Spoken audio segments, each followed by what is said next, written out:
As we all know, Ireland is dangerously exposed when it comes to energy. We're still far too reliant on imported fossil fuels, leaving our citizens and our economy at the mercy of global volatility.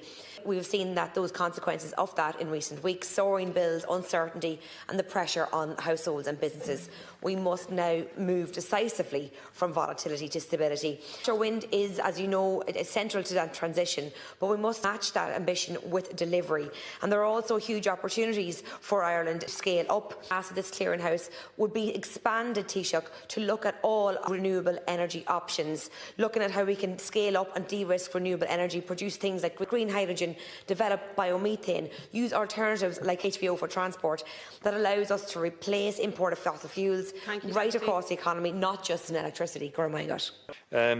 Deputy Green, you made the clearinghouse. You're absolutely correct. Look, we do have to move decisively away from the volatility that fossil fuels creates. There's been a crisis almost decade by decade in respect to fossil fuels. A war in the Middle East or a war in Ukraine through the invasion of Russia, and we have an energy crisis of one kind or another.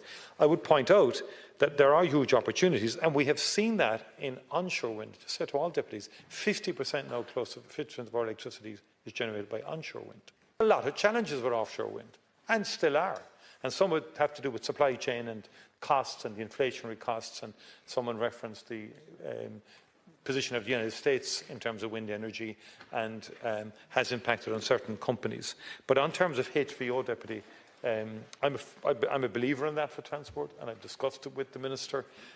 Some companies like Pepsi, for example, in Cork now, they have rooftop solar, which gives about 25% of their energy needs, but they've gone HVO, which reduces carbon emissions by about 70-odd%, and biofuels as well.